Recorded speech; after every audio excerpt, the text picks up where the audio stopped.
Wait muna, di ba ngayon, October 22 na mga boss, 2024. Mamaya mga boss, alas 5 alas 5 hanggang alas 6, magpalista ka sa YouTube channel itong si Kinjil mga boss. Bakit? Kasi mamimigay sila ng worth of 30,000.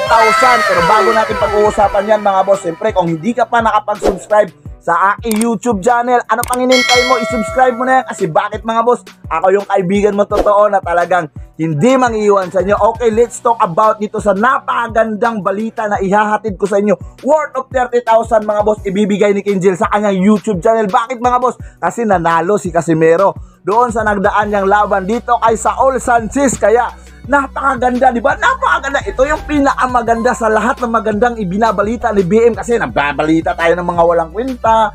Something itong si Silver Boys, at saka itong si etc. Ngayon, napakaganda kasi bakit mga boss? Kahit hindi tayo mga followers at saka hindi tayo yung iba, hindi tayo yung mga subscriber, hindi tayo yung community ni Kinjil, pero dahil kaibigan niya tayo, dahil mahal niya tayo, binigyan pa rin tayo ng tsansa na manalo ng limpak na salapi mga boss. Alam nyo ba, dalawa na tig 10,000 ang ibibigay ni Kinjil. Baka ikaw na yun, di ba? Bagong panimula sa negosyong maliit mga boss, ipalago mo lang.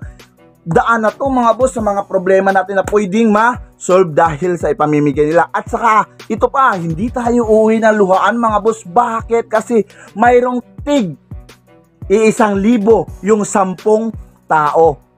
Grabe mga boss. Kaya ano pang inintay mo? Puntahan mo na ngayon. Ngayon na, ilalagay ko sa aking comment section yung link ni Kinjil. Mamaya mga boss, puntahan nyo, isubscribe nyo. Ang mechanic, simple lang. Simple lang talaga mga boss ang mechanic. Ang mechanic ganito lang. GCash verified mo, pangalan, is-send mo lang doon, i-comment mo, at saka ilista na niya. At saka sa ruleta mga boss, sa ruleta baka pwede ka na manalo doon sa isang 10,000. Di ba? Tapos sa 1,000 kung hindi kang manalo. Kaya ano pa hinintay mo? Let's go doon! Puntahan mo na! Kaya salamat sa inyong lahat mga boss. Yun ang pinakamagandang balita na ihatid ko sa inyo ngayon kasi nanalo itong siyempre walang iba, si Kinjil kay Casimero. Kaya mamimigay siya ng worth of 30,000. I love you. Kita-kits tayo mamaya mga boss.